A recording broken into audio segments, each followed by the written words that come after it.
Amen. All right. It's great to see everybody today, this morning, and this is oh, uh-oh. Can you guys hear me? Yeah, Oh, it's but your screen is hanging. yeah, it froze. That is strange. It's stuck. All right. How about now? Can you? There it is. Strange. Okay. Well, let me get set up. Tim, you didn't send. Did you send notes from the last session? You didn't. No, I just realized I forgot. So I'll send you. Okay. I'm sorry. I'll send you those notes and today's notes too. I thought I had sent them, so I just completely forgot about that. No problem. No problem. Now, Pastor Robbie had asked me a question this week regarding a particular participle in the passage he was studying. And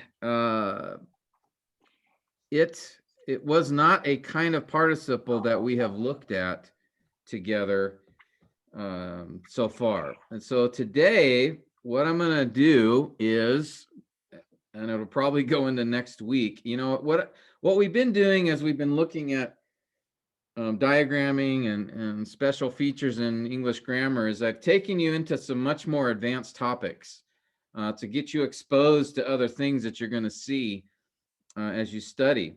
Of course, one of those being, and we talked about infinitives. We looked at prepositional verbs. We talked in more detail about subordinating and coordinating conjunctions and what those do, correlative, conjunctive adverbs. So we've looked at some more advanced topics in order to just trying to equip you with more things. Today, what we're going to look at is participles in more detail.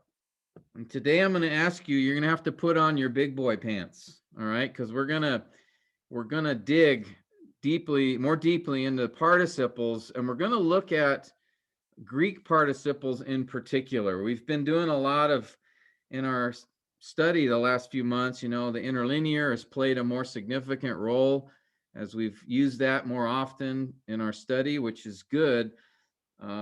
But one of the dangers, as I've mentioned to you in the past, is using that and using the Greek text, but not really having a good comprehension of Greek grammar. And so we have to be very careful with that. And so today I wanted to look at some other aspects or how Greek participles function, because I told you before English and Greek participles are similar, but there are also some differences. Greek participles are probably among the most complex aspects of Greek grammar. They can be very challenging because they function in many different ways. They don't just modify verbs or adjectives, nouns, excuse me. They also, participles in Greek can function as nouns. Participles in Greek can also function as regular verbs, in addition to being adverbs or adjectives. So they have a wide range of functions. And so you really need to be able to identify the markers which tell us how a participle is functioning in Greek. So that way you don't misinterpret when you see a participle and just automatically think, oh, it must be modifying a noun or it must be modifying an adjective. Often you would be correct, but there are many cases where the participle actually is not behaving like an adverb. That is, it's not modifying a verb, nor is it behaving like an adjective. That is modifying a noun. It can also behave like a noun, which doesn't modify anything. Nouns don't modify. Or it can be acting like a verb, and verbs don't modify anything.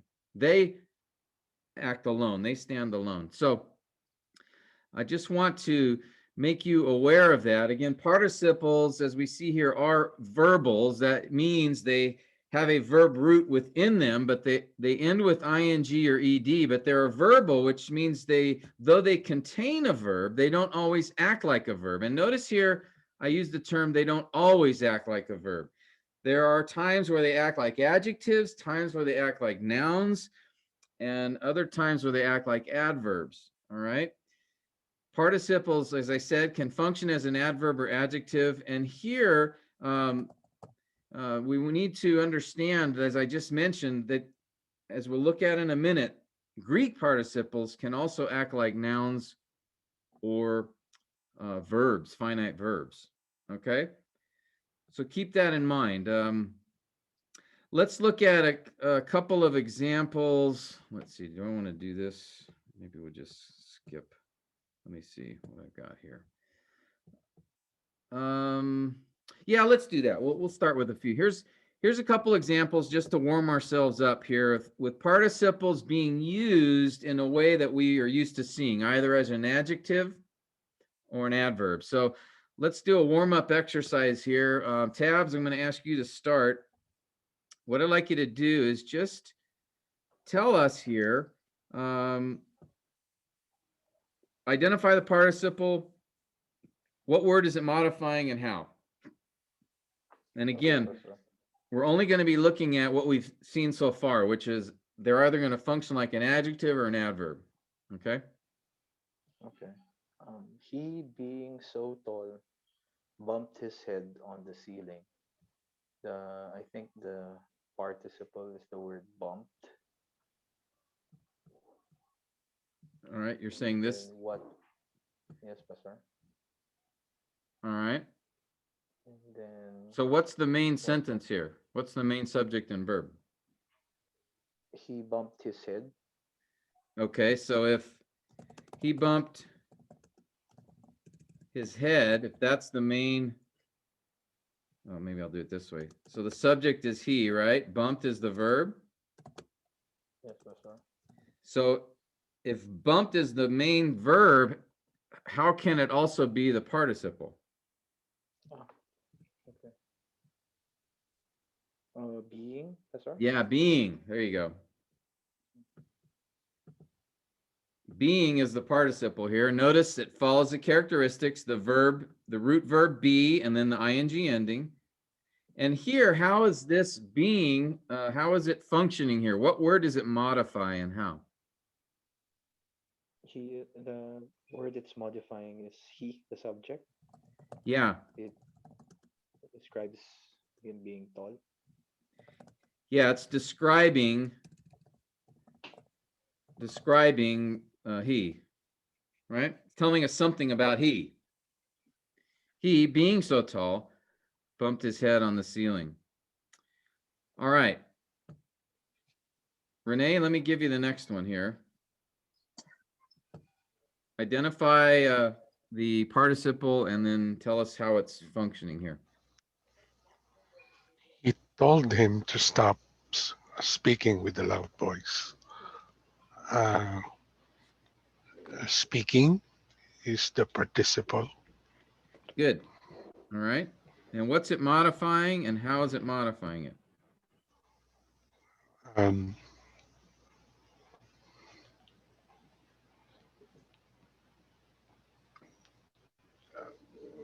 it modifies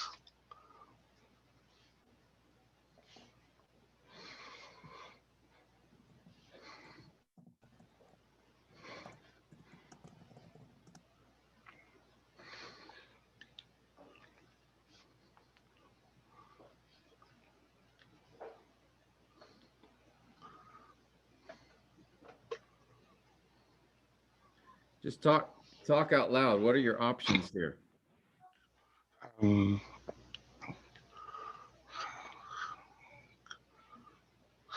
um,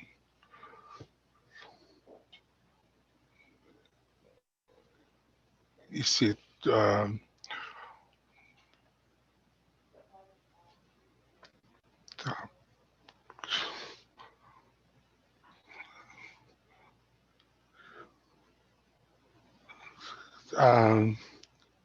is it told? Yeah. Yeah, it is told. And how could it be modifying told? In what way? Um, uh,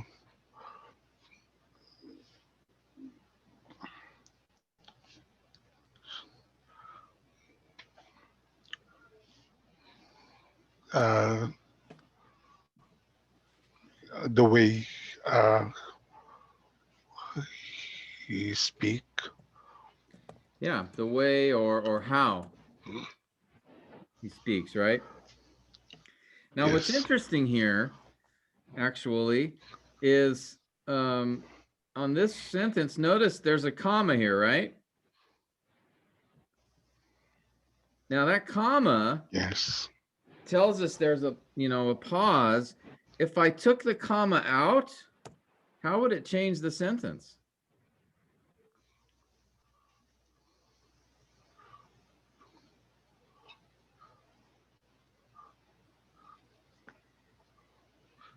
You see here now, if I with the comma in, speaking is related to the subject. It's he. The he here is speaking with a loud voice, right? But if I take the comma out, now the subject's telling the object to stop speaking with Just a loud voice. stop speaking now.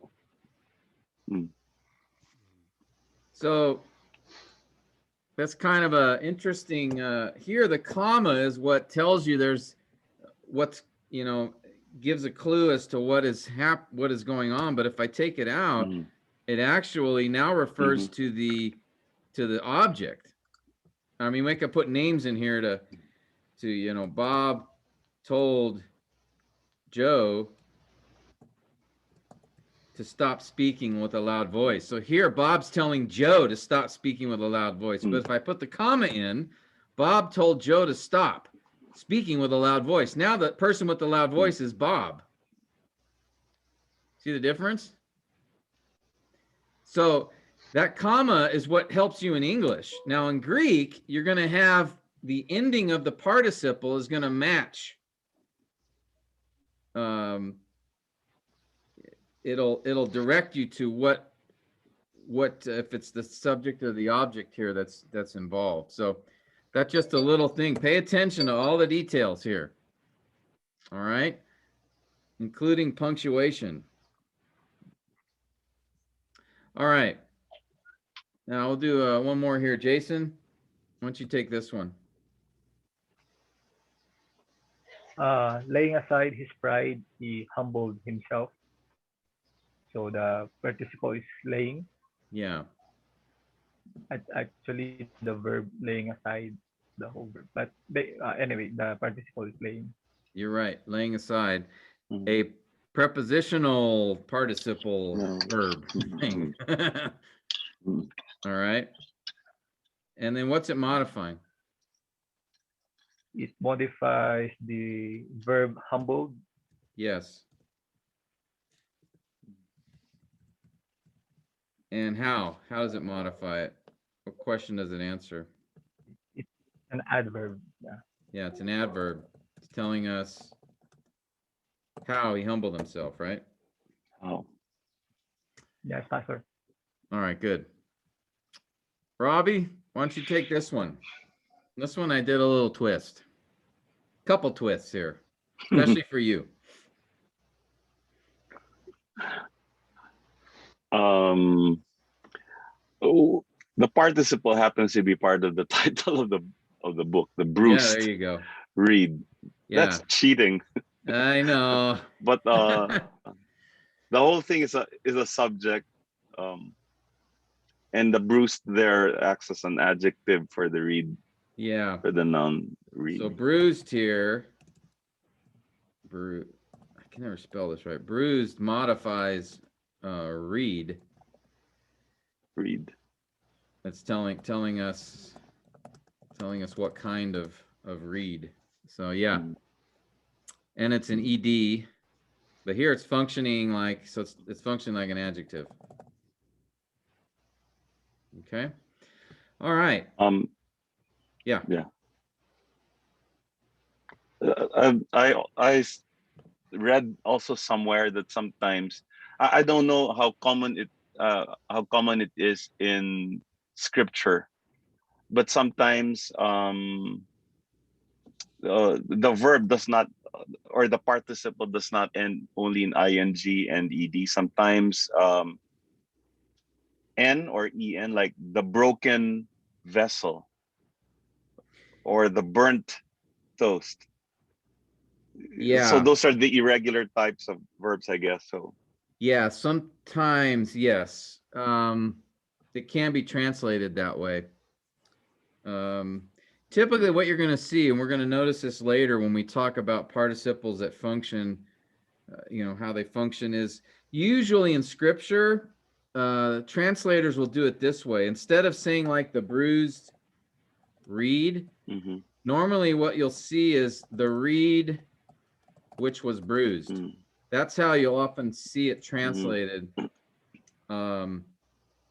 in scripture. So the bruised here is still a participle, but they'll translate it like this, mhm, which was bruised. They'll add this relative pronoun. I'll mhm, show you that when we get to example. mhm, All right, but before we do that, just want to remind you, I'm not going to do that. I wanted to go through another passage together, focusing our attention on the participles and just showing you again how it's important to identify these guys because they will affect how we approach understanding a passage. I think last week we looked at Hebrews 1, if I remember right, and saw the significant effect or impact that the translation had when it did not translate all the participles correctly. And so that's something we want to pay attention to. So I wanted to take Hebrews 12, 1-3. I think I actually preached this passage at Guiding Light the first time I was there, if I remember right. First time I preached. But let's just diagram this as given. Okay, that's what we want to always do when you have you're doing your diagram. Just do it in the translation you're studying from. That's our starting point. So I'm just going to do that sort of quickly here. I hope you can follow along with me. yeah. And let's see, I'm going to reduce the font size because this isn't going to make it. Okay. So we have a therefore, which connects us to the previous section. And actually, it goes back to, it's a summary of chapter 10 in response to, or 11, I'm sorry, 11. You remember what chapter 11 in Hebrews is regarding? Hall of Fame. What's that? I Faith, heard it. the faith hero. Yeah, the Hall of Faith or the heroes of the faith, right? The repetition of, by faith, Abraham, by faith, Sarah, by faith, Moses, so it gives all these examples of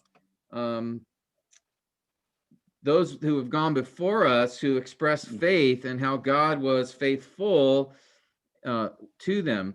And it's actually chapter 11 comes out of chapter 10, where in chapter 10, he's addressing the problem that existed with the people, with his readers, was that many of them were being tempted to go back to Judaism in particular. And so he wrote, or actually he's preached the epistles of Hebrew. He preached it, and then it was later transcribed particularly to those who were considering going back to Judaism. And so he presents the argument in Hebrews that Jesus is better. In fact, Jesus is the only means by which we can be forgiven. He's our great high priest. He's higher than the angels. He's better than Moses. In fact, he starts out with writing that he is the Son of God. And so the whole first 10.5 chapters of Hebrews, the author is building his argument that Jesus is superior. Why would you go to something else? And the pinnacle of that is that he is the great high priest, and as such sacrificed himself, the only sufficient sacrifice for our sins. Then in the middle of chapter 10, we get the hinge where the letter turns from truths about Christ to how we need to respond to those truths. So there's three commands, I think. Let us hold fast the confession. Let us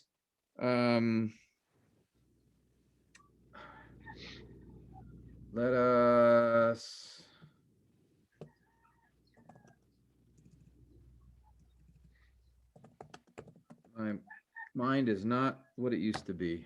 All right. I'll just show this to you. All right, so it's draw near. All right, so he says therefore. Now this therefore goes back to, it encompasses the whole, I think it captures all of chapters 1 to 10.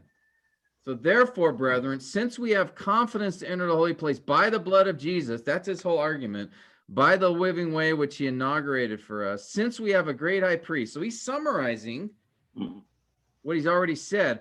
He gives three commands. Let us draw near, let us hold fast, and let us consider.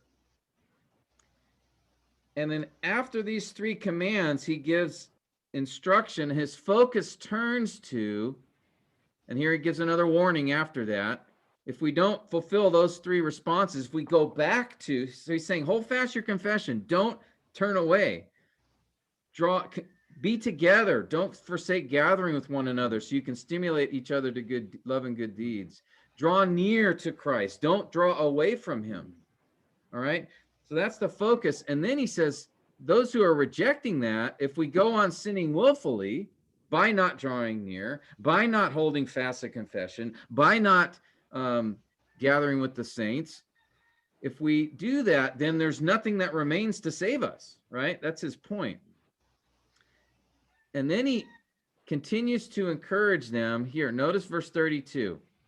Remember the former days when after being enlightened, you endured. And then verse 34, you showed sympathy to prisoners, and accepted joyfully the seizure of your property, knowing you have a better possession and a lasting one. Verse 35, do not throw away your confidence. Verse 36, you have need of endurance. Verse 38, my righteous one shall live by faith. The enduring person lives by faith. And in fact, that's what then brings up chapter 11. Let me give you some examples of those who've gone before us who live by faith. They endured. How do we endure? We live by faith. And so he goes through all of these examples. Abel, Enoch, Noah, Abraham, right on and on it goes. Sarah, Moses, Jacob, Esau.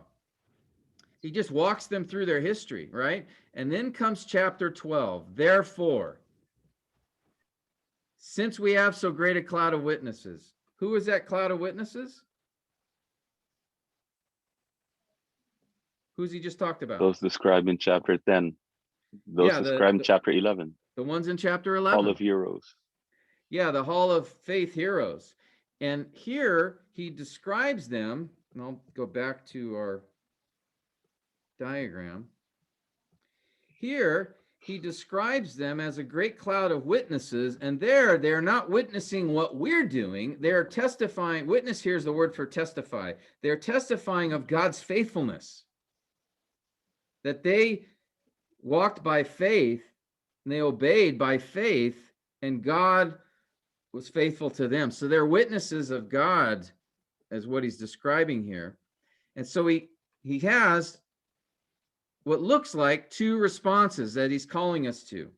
In light of all of those who have gone before us, who have showed us how to endure by walking in faith, trusting in God, God showed himself to be trustworthy.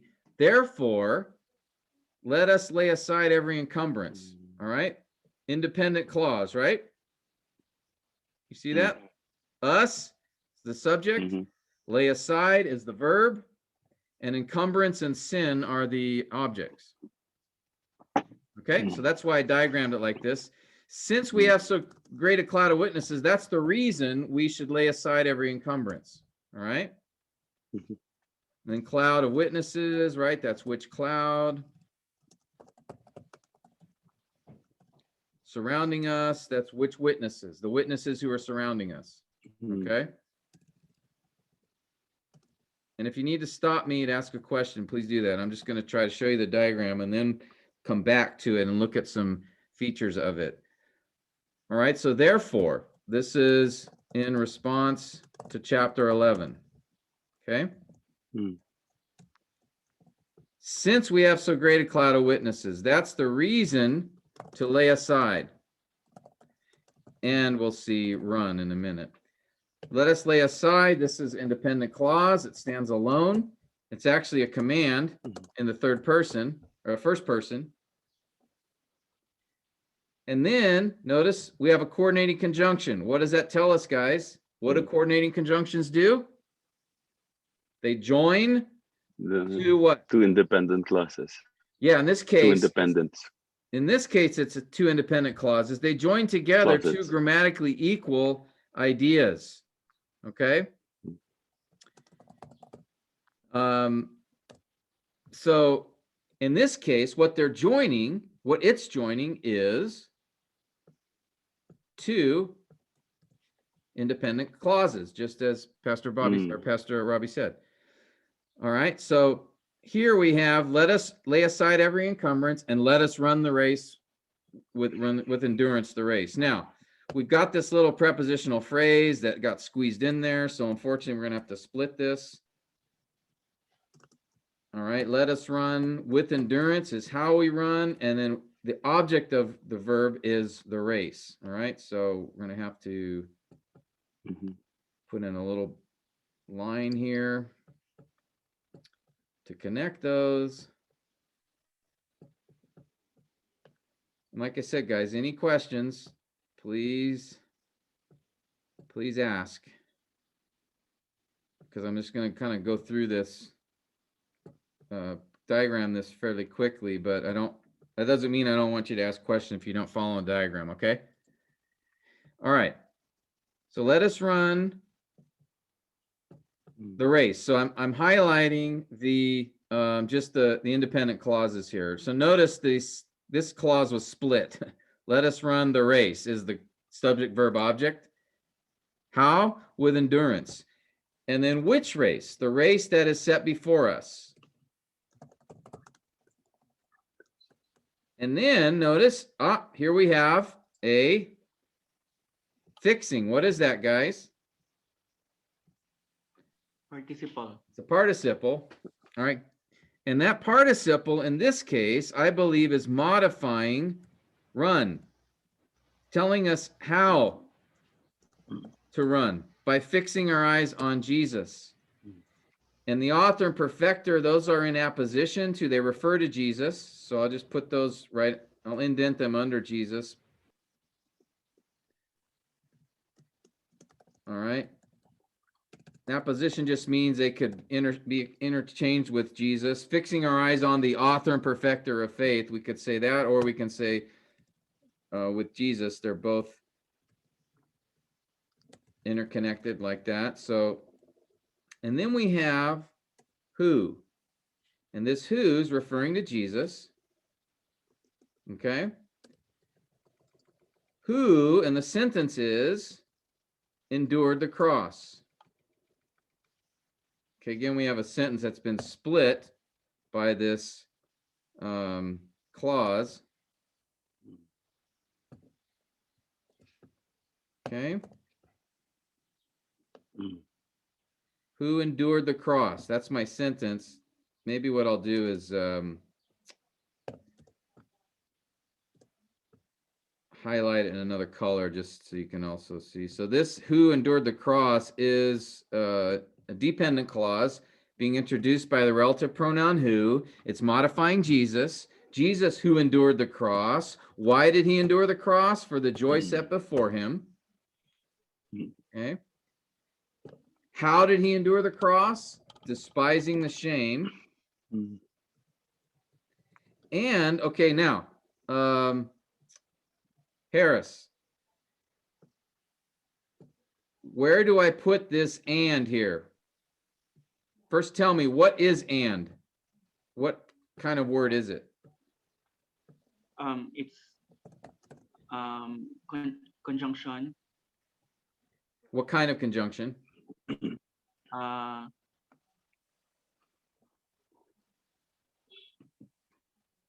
it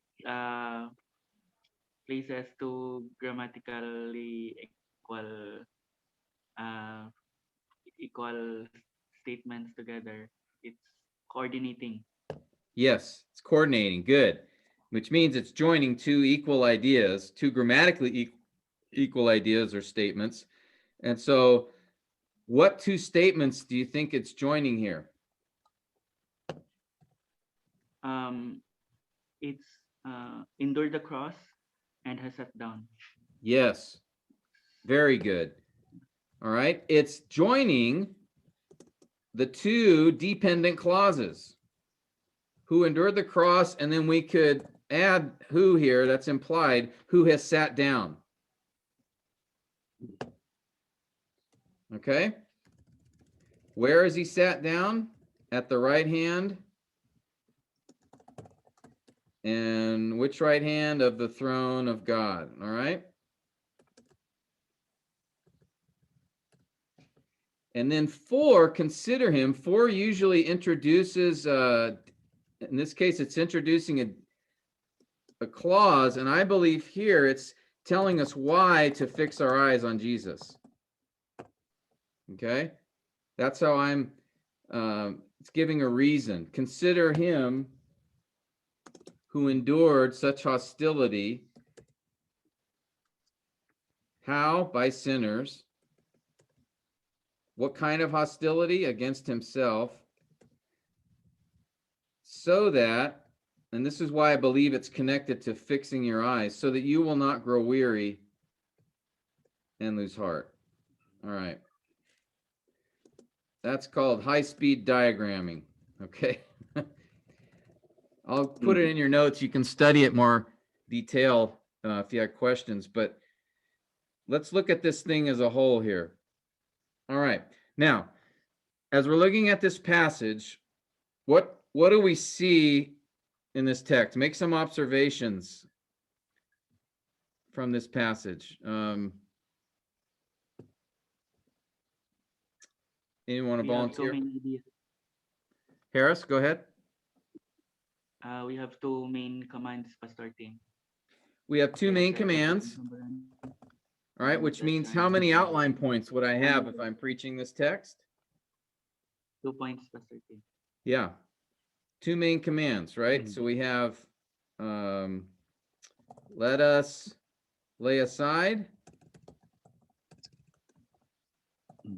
and let us run. Run. Okay, with endurance.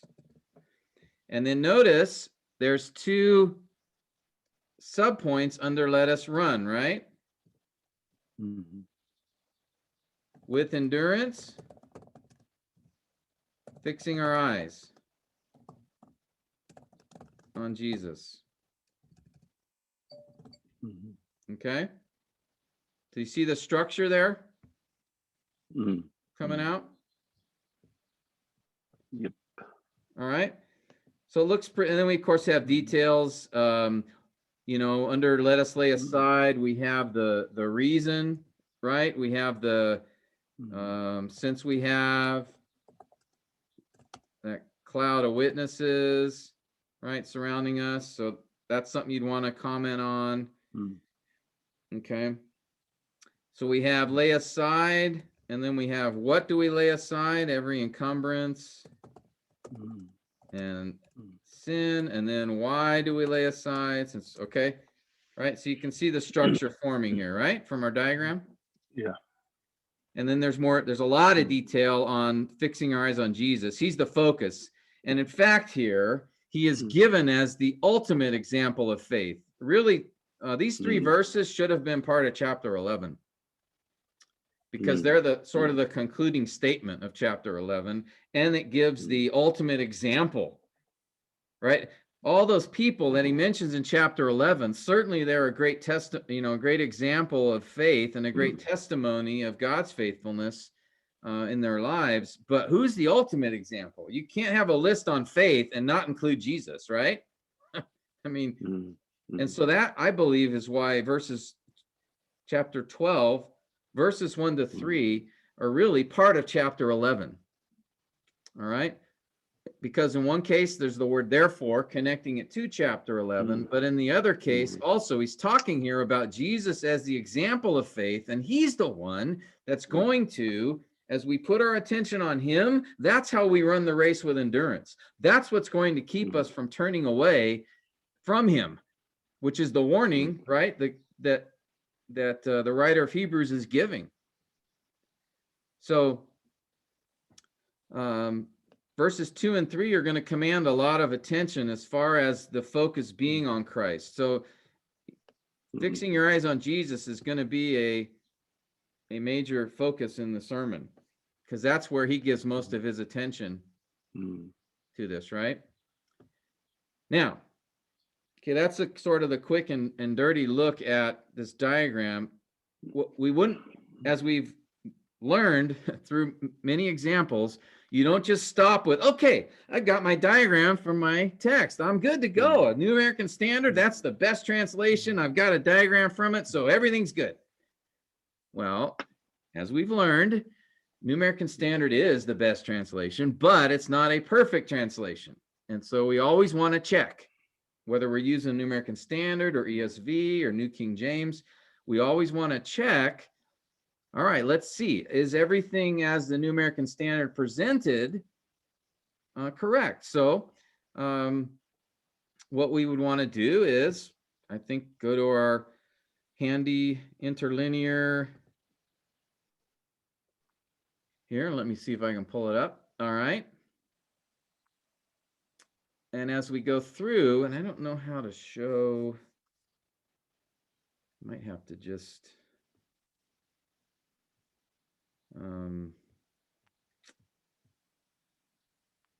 yeah, I'll just have to highlight it. Okay, so as we go through these three verses, what we will notice is there are several participles which the New American Standard did not translate as participles.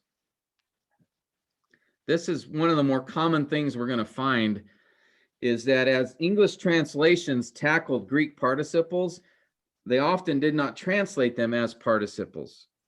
All right, because again, as I've said, Greek participles have a wide range of functions. And so they're difficult to translate at times. And so that's why I want to go through this, probably take this week and next week to talk about Greek participles in detail, because this is going to be very important. If you guys are using an interlinear, and if you're going to identify participles in the interlinear, you really need to know how they work in Greek. All right. I've shielded you like a loving parent. You know, I've shielded you from these dastardly participles because they are so difficult. But now you are grown men in the word, so you need to put on the grown men pants, and we're going to tackle this. But I think it'll really, really help you in using an interlinear more effectively and more accurately. All right. So all that said, take a look at the interlinear here. Therefore, also we, and notice this is a pronoun and it is a subject. Keep that in mind. We, and then here comes a participle. Having. You guys see that? Having, and then he splits. Oh, nuts. Sorry about that. Having, and then the object of having is a cloud. Notice it's down here. Having a cloud of witnesses, and then another participle, encompassing us. You guys see that here? We have one participle, having, a second participle, encompassing us. All right? Keep that in mind. I'll come back to, I'll show you, I'll put it all together in a minute. I'm just trying to highlight. So this is what you should be finding as you go through the interlinear and notice, hey, wait a minute. The New American Standard said, since we have so great a cloud of witnesses, but literally it's having a cloud of witnesses encompassing us. That's the literal translation. And then secondly, notice here, and this is a big one. Do you remember how was the New American Standard translated? Let us lay aside in the form of a command. But what do we see here in the interlinear? Do we see a command? What is it? Tabs? The having laid aside, Pastor. Yeah, It's an aorist participle. it's a participle. Yes, Pastor. That's interesting. So literally, okay, the New American Standard said this, therefore, since we have so great a cloud of witnesses surrounding us, let us lay aside every encumbrance and the sin which so easily entangles us. But the literal translation is, therefore, we, having a cloud of witnesses encompassing us, having laid aside every sin that so easily entangles us, let us run. Here's the main verb down here. Here's the subject, we. Here's the verb, should run. All this between is modifying. Let me show you in the English.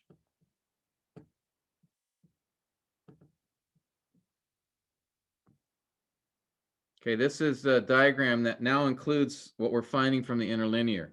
And what I've done is, in brackets, I add in, and then I leave all the New American Standard translation here, but I just put a line through where the differences are from the interlinear, okay? So what we have here is, therefore, we, and then here's having so great a cloud of witnesses, and then surrounding us, modifies witnesses. And secondly, having laid aside every encumbrance.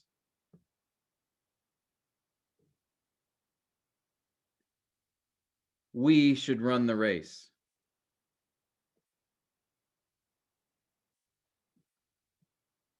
You see the difference? Here's what we had before.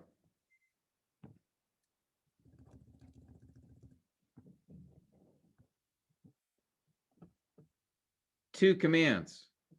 Let us lay aside, let us run. But our look at the interlinear tells us, actually, we should have translated it as the subject with two participle phrases that modify the one main command. By the way, there's no and in the interlinear either. There's no and in the Greek text. All right? That's right. Go back and look. Let's look.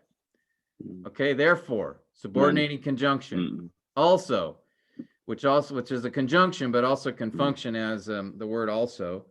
Therefore, we also, where you could say, and therefore we, and then here's the great, having a cloud, a great cloud of witnesses encompassing us. Notice the Greek word order can be mixed up a little bit. And then secondly, having laid aside every weight and the sin, easily entangling sin, okay? Now here is an and, but that and connects weight and sin. With endurance, we should run. All right, there's no and here. There's no kai. There's no de.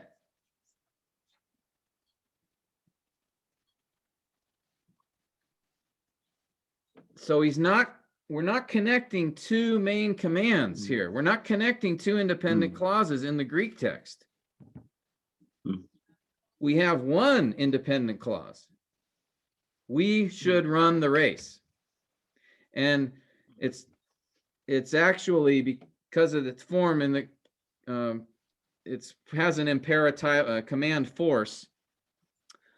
We must run the race, really is the idea, with endurance. But there's no and, there's no command to lay aside. It is a participle. All right. So, Pastor, the legacy translated it properly. oh, really? From, Okay. What's the legacy say? it says, therefore, since we have so great a cloud of witnesses surrounding us, laying aside every weight and the sin which so easily entangles us, and then let us run with endurance the race that is set before us. Okay, so it's let us, since we have so great a cloud of witnesses surrounding us, and then it says what? Laying aside every weight and the sin which so entangles us. Interesting. You know what? I looked at a number of English translations. It entangles us, and then he says, what? Let us run? Let us run, yes, Pastor. Let us run the Let us race run with with endurance? endurance. Or Let us run with endurance the race okay. that is set before us. Okay. You know what? That's very interesting. Because I looked at, I don't know, 15 or 20 English translations. All of them had two commands. Two commands. Only one, the Young's literal translation. Translation. Yeah, that's right. Had it like this. And so when I first studied this passage, that made me stop, right? Because you never want to say, I know more than all these Greek scholars who study this passage, all these translators. But there were two reasons I pressed on, because I believe very strongly there's only one command here. And I had support grammatically, because it's very rare for participles to function as imperatives. Okay, that's one thing. Very rare. Secondly, there wasn't any other grammatical support that there were two commands here, because the word and is not in the text. There's not let us lay aside and let us run. There's no and. Thirdly, grammatically speaking, we have a participle, and participles almost always are subordinate to something else. Not always, because sometimes they can act like a noun or a verb. All right. But in this case, this participle is not acting like a noun or a verb. It's acting like, I believe, an adverb in this case. Some might argue adjective, but either way, it's modifying. It doesn't stand alone. It's not imperatival in force. And fourthly, and this to me was the strongest argument to take us as one command, not two, the context. He's speaking here about enduring. That's the emphasis. Again, I took you back and just did a quick survey in chapter 10. And after he gave those three main commands in response to the first 10 chapters, following that, he gives this warning. And then he tells them, you need to endure. You need to endure. You need to endure. Let me give you all these examples of those who have gone before us who have endured by faith. And then he concludes it with the statement, so let us run with endurance. All right. He's not saying let's lay aside every sin. I believe he's saying you already have done that. If you're a professing Christian, that's the whole point. He's speaking to people in this letter, those who have made a profession of faith and now are being tempted to walk away from Jesus, go back to Judaism. So he's saying, look, you've already repented. So, one, he says, therefore, since we have so great a cloud of witnesses, or having a great cloud of witnesses, one, two, and having laid aside every weight and sin which so easily entangles us, let us run with endurance.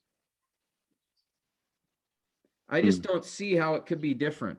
And so the Legacy Study Bible or Standard Bible is, I'm glad to see they took that approach, because I firmly believe this is one of the rare times I sort of went against my general rule of thumb, which is don't oppose, English translations if they all agree.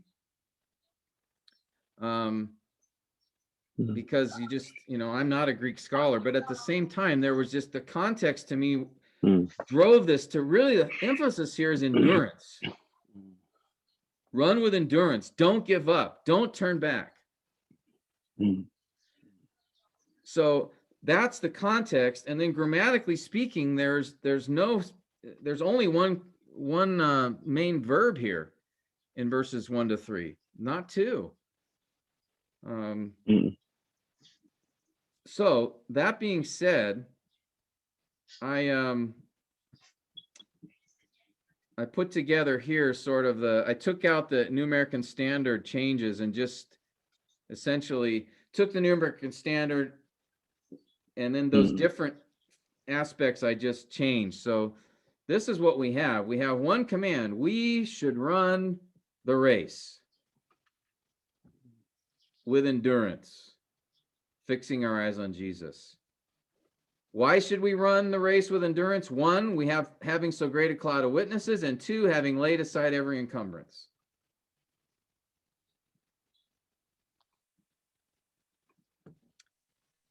And that's why. And then how? Fixing our eyes on Jesus.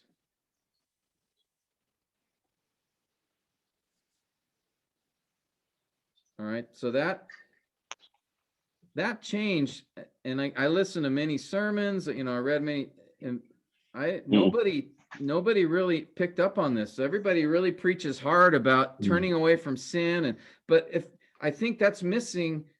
You remember I've told you, to preach any passage, you first need to understand what's the purpose of the whole book. Okay? And the purpose of this book is endurance. He's telling them, don't walk away. And then he gives all those warnings. If you turn away, there remains no sacrifice for you. Hebrews 6, right?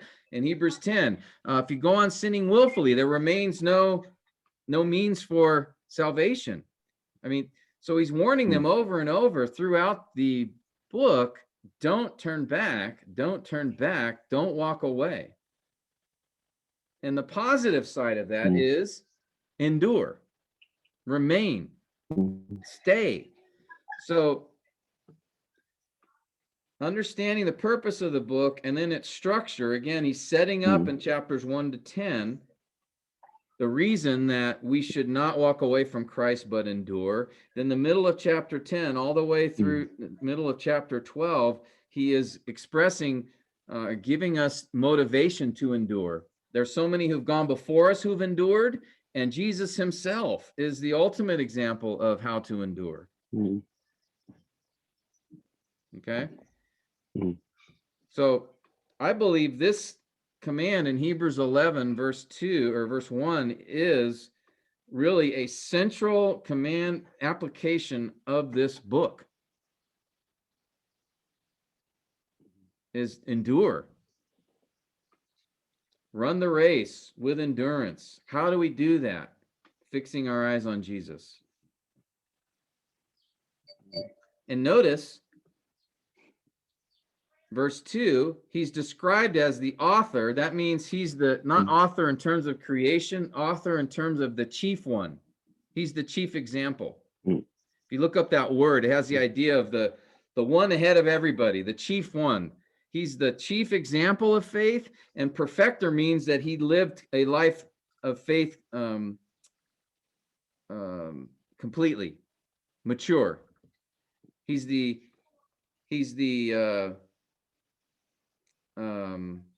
chief example of faith, and he is the one who lived his entire life by faith.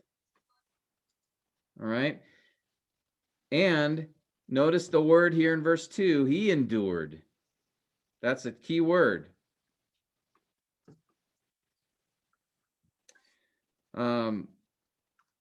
And then again, verse 3, you see the word endured again. It's used like 7, 8, 9, 10 times between chapter 10, middle of 10, and the beginning of 12. So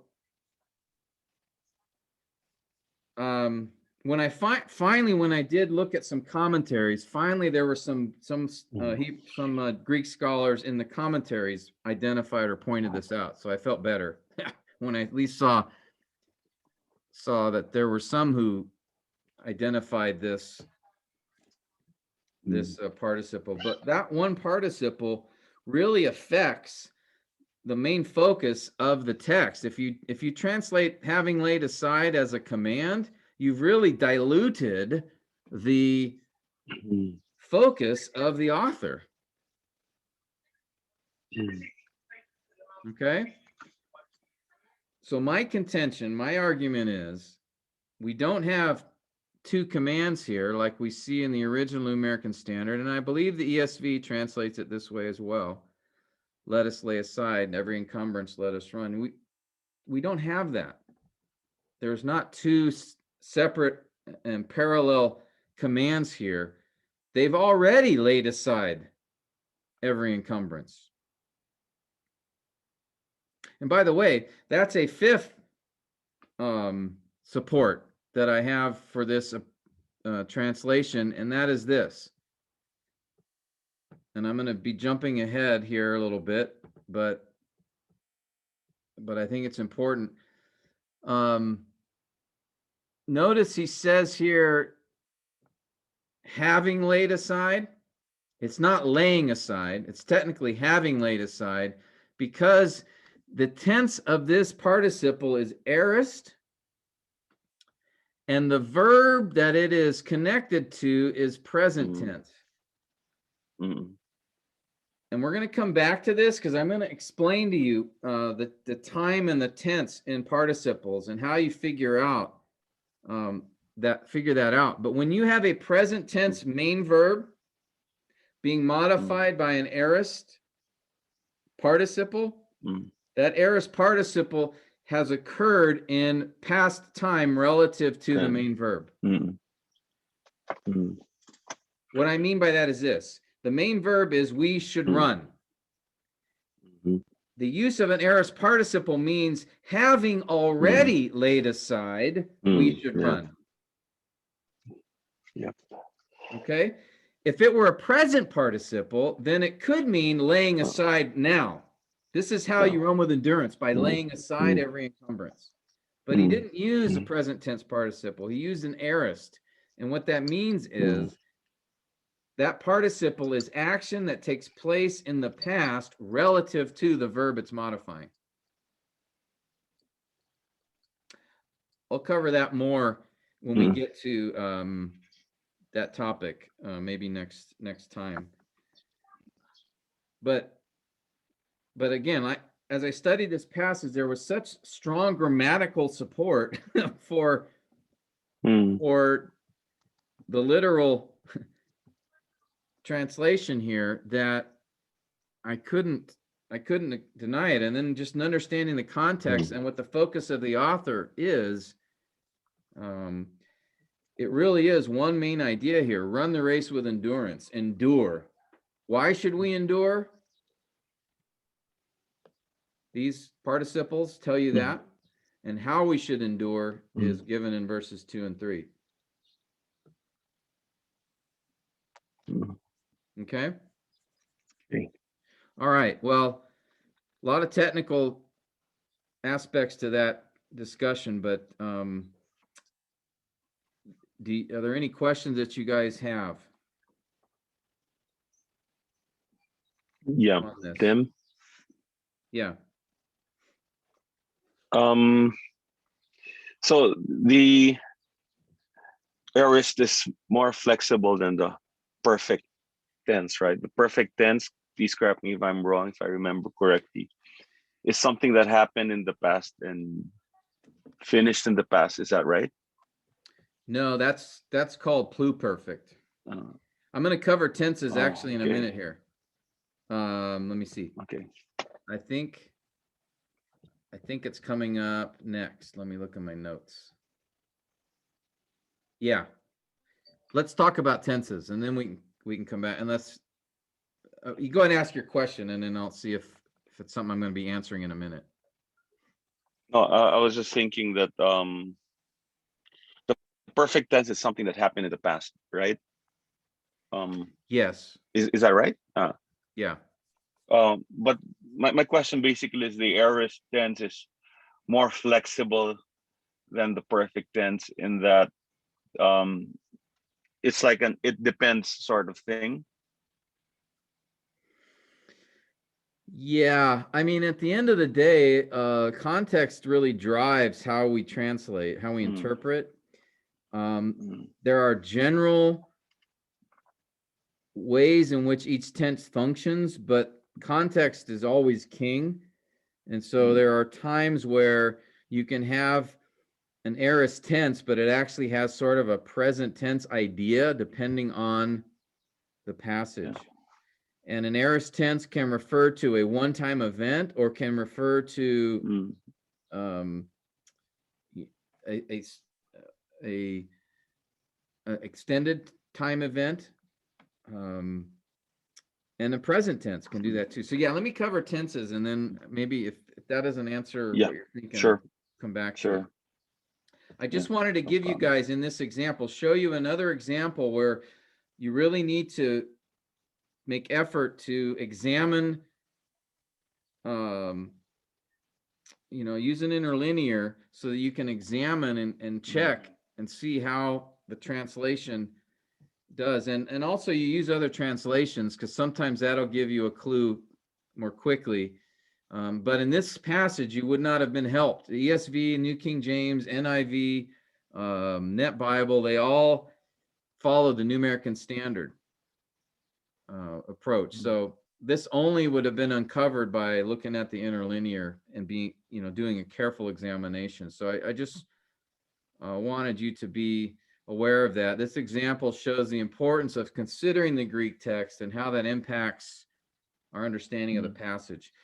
And so, really, because of your question last week, Robbie, about that passage in 1 Corinthians 15, Mm, mm, it prompted me to think maybe now might be a good time to just let's dig a little deeper in these yeah. participles. And I think we can learn a lot, even though Yep. not knowing all the other aspects of Greek grammar. I think we can still pick Right. up a few helpful principles that will guide you and protect you as you use the interlinear in the area of looking at the participles. So, as I've already said, Greek participles encompass a much wider range of grammatical functions, and they're much more complex than English participles because they are not only adverbial or adjectival, but they also can function as nouns or verbs, finite verbs. All right. So, with that in mind, the first thing we need to do, though, is to talk about Greek verb tenses. Okay. Participles are verbals, and so they're going to contain some features like verbs. And one of those features that they often will include or incorporate is tense or some temporal aspects. All right. And so that means we should really talk about Greek verb tenses here. Now, I bet you didn't think you're going to be doing that when you woke up this morning, but here we go. All right. Yummy. Koine Greek, which is the kind of Greek that was spoken in Jesus's time, employs 6 distinct tenses, or you might see the word aspects, because in Greek, the verb tenses are not strictly by time. In English, tenses are by time. In Greek, not necessarily. So I'm using that term tense, verb tense loosely. There are 6 kinds. All right. And so I tried to present it here in this table. And by the way, a lot of what I'm going to share with you or teach you is Daniel Wallace wrote a very helpful intermediate Greek grammar called Beyond the Basics. which is very helpful. And so that's I'm sort of trying to summarize what he provided. So this table, some of the information you'll have here, I just want to make sure, to give him credit. I rearranged or maybe modified some things, but he's sort of been a basic foundation to what I'm going to be talking to you guys about. All right. So that said, there are 6 tenses: the present tense, imperfect, aorist, which we just talked about, future, perfect, and pluperfect. All right. Those are the tenses used in Koine Greek. Now, as you can see, I put over here on the right of the table in this column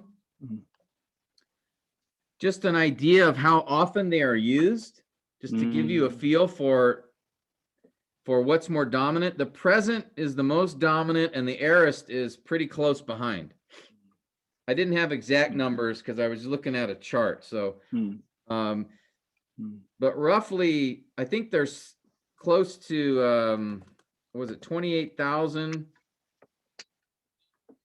verbs or verbals in the New Testament. And so most of them are in the present tense or the aorist tense. Okay. The imperfect, future, and perfect tenses are similar, but they're only used about 1/10 of the time compared to the present or aorist. The pluperfect is hardly ever used. All right. Now, what are these tenses or these aspects in Greek? The present tense in Greek typically represents, and I emphasize the word typically because it's not always, but typically represents ongoing action in the present. And so Wallace kind of noted that as like a line. All right. This is like a illustration, these 3 in the middle here. Highlight them. Just as kind of a visual representation. So the present tense is like, and that's why I have these dashed lines, it's like ongoing action in the present. That's typically how it's translated. All right. Not always, but typically. If you look in Wallace's book, he's got like 8 or 9 or 10 ways that the present tense is used. It's very complicated, but I'm just trying to simplify. All right. Yeah. I mean, here's the book right here. All right. A nice big fat volume, really thick. Anyway, but it's a helpful resource. All right. So present tense generally or typically is ongoing action in the present. Imperfect tense is very similar to present tense. It is ongoing action, but in the past. So the difference would be this. Present tense, you might say, I am running. Imperfect, you would say, I was running. So it was ongoing action, but it's happened in the past relative to present time. Okay, that's called imperfect. Now, aorist is an action in the past. An aorist tense, you might say, is I ran, not the country. Okay. But now this doesn't tell you, did I do it? Was it a one-time event or did I run for a while? All right. So it's something that happened before, but I'm looking at it sort of as an event as a whole. Yeah, I ran. I was running gives more of an emphasis on the ongoing action that took place in the past. Imperfect. Present, I am running. That's an activity I'm doing right now, an ongoing action in the present. Then we have future. I think that's probably in Greek, that is the most defined as far as in terms of time. And of course, it's I will run. Okay, something that will happen in the future. Now, the perfect tense, and this goes to Pastor Robbie's question. The idea in the perfect is it's an action that takes place in the past with results in the present. So I have run it's hard to represent this. Maybe I have exercised, and there's the implication that it, maybe I said in the statement before, I am tired. I have exercised. Okay, so this is the idea. Have exercised is an action that took place in the past, which has results in the present. The pluperfect, again, rarely used, so don't worry too much about this one, is action that took place in the past and the results are in the past. All right. Oh, I didn't do a good job with this figure here.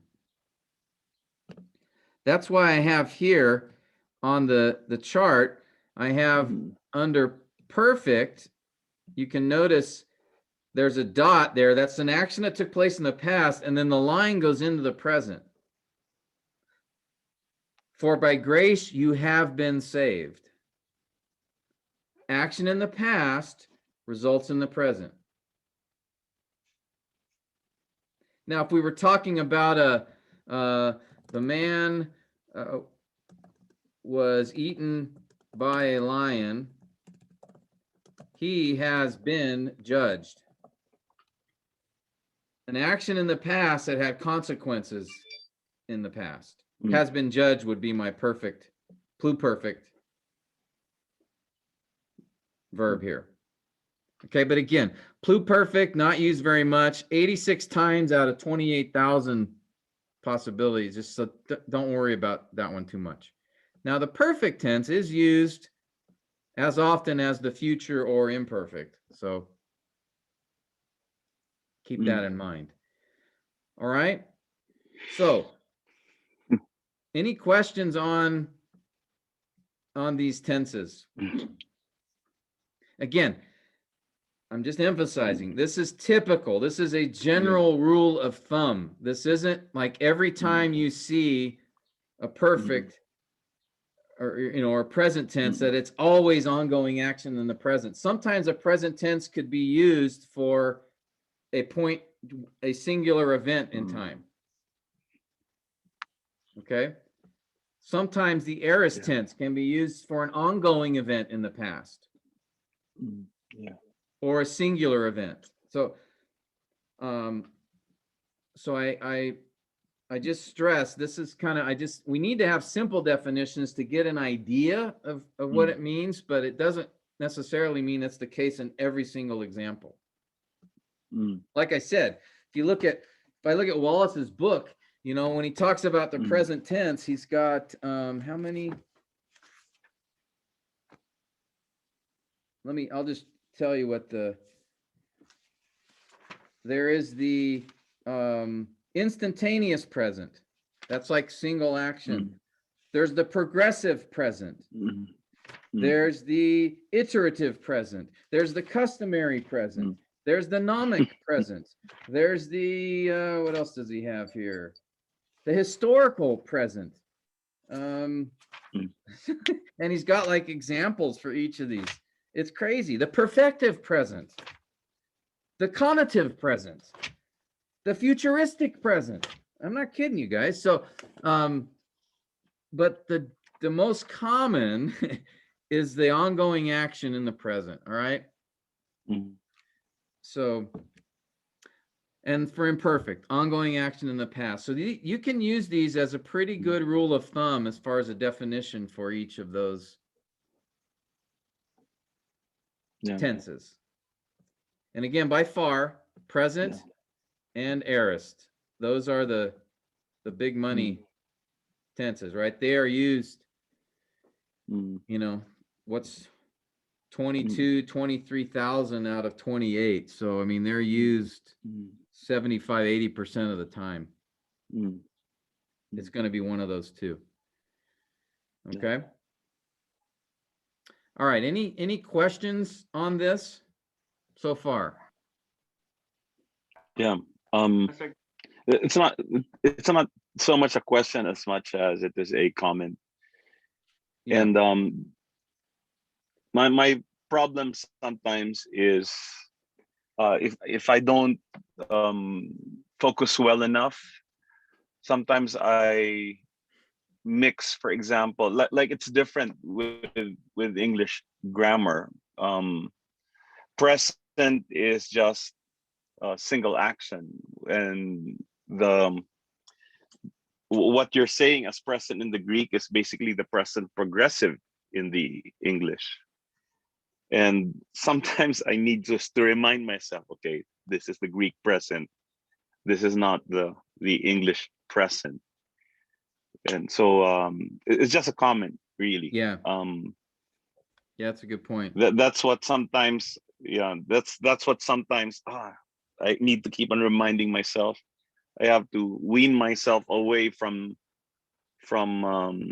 the English tenses, from the Greek tenses. Though they have similarities, but they have major differences too. Yeah. So like the past progressive is the imperfect Yeah. tense in the Greek. Yeah. Yeah, there's So just a comment. in Greek, as in Hebrew, and this is what's difficult. It's really difficult for English people who've learned English as their primary language, because in English we think of tenses in terms of time, but in Greek and Hebrew it's aspect. The Greek and Hebrew languages look at an action either internally or externally. Like the present and imperfect tenses are internal. That is, it looks at the inner workings of a particular action. Whereas an aorist tense and a perfect tense looks at it as a whole, externally. So for example, you could say, let me think, see if I can think of an example here. Like if we're dealing with the present tense, we could have the present tense used in some different ways. For example, you could say the cow is eating. Or you could say, that would be in present tense in Greek, cows eat. Or you could say, eat dinner. These are all would be in the present tense, but they are different in the type of action that's taking place.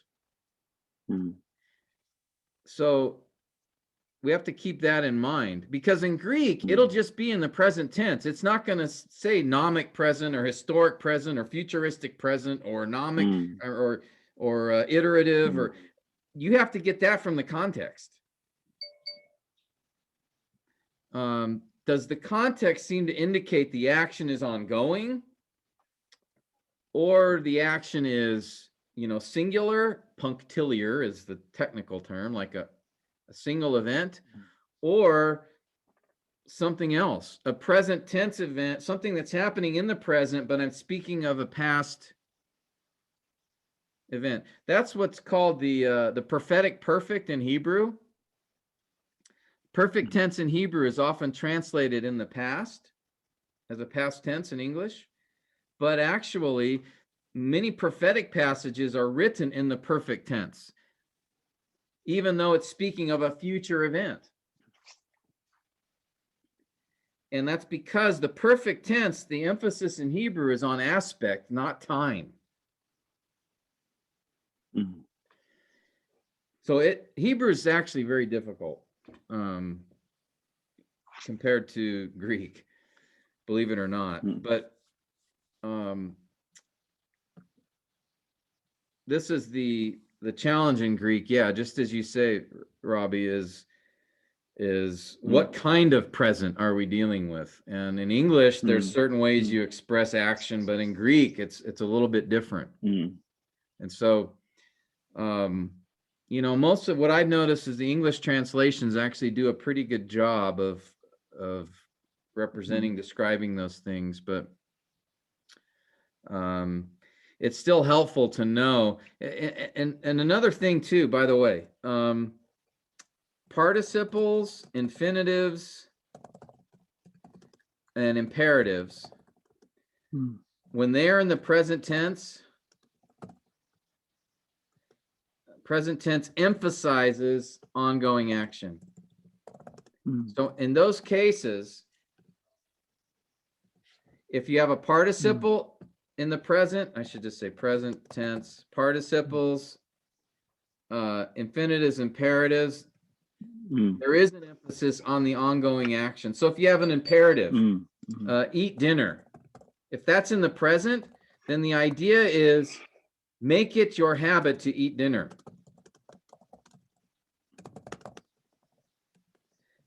However, if it were in the aorist tense, aorist emphasizes do it now, eat now. Mhm. Mhm. It emphasizes it's an aorist tense, so it's not telling you, it's not commanding you to do something in the past, right? That would make sense, right? The command is something to do in the present. But if it's an aorist tense that's used as a command, then that's emphasizing do it now. But a present tense imperative would be emphasizing make it your habit to do this thing. Mhm. See the difference? So there's all kinds of these types of Yeah. things you need to know if you're going to study this language. Tim, that's what I meant earlier with the question regarding the aorist tense about it being more flexible. Because Yeah. now it's not in that it's now it's not in the past tense. No, No, yeah. not for imperatives, but for infinitives or participles, there is a past time element. Got it. That Yeah. I'll show you that for participles later. But for now, I just want you guys to sort of be used to this terminology because it's going to be important for us going forward as we look at the Greek participles. Yeah. Together. Are there any other questions on this? Harris, you had one, didn't you, a little earlier, or a comment? Yes, yes, Pastor. It's in a specific verse, Ephesians 2:8. For by grace you have been saved. Is it a perfect tense, Pastor Tim? The you have been saved. Yes, Ephesians 2:5 and 8 both repeat this. By grace you've been saved. It's actually, it is a perfect, well, let's look at the interlinear. I'm going to blow your minds. Are you ready? This will be like being on drugs. All right. It's going to blow your mind. Ephesians 2.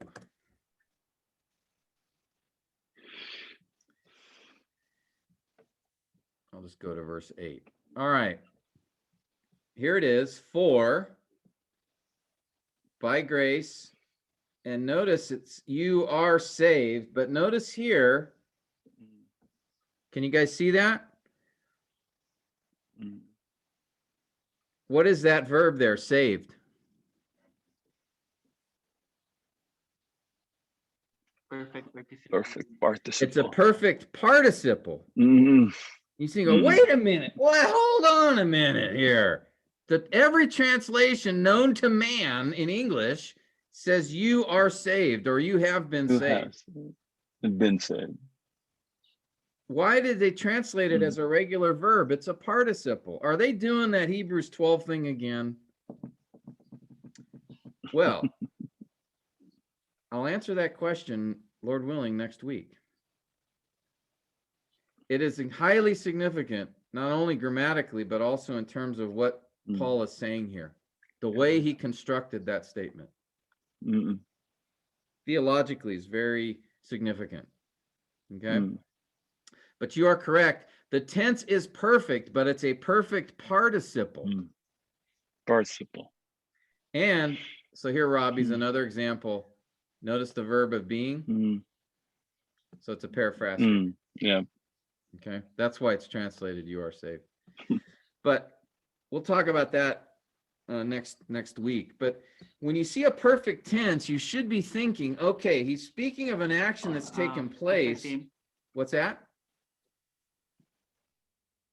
I'm sorry? Uh-oh. Did I lose you guys?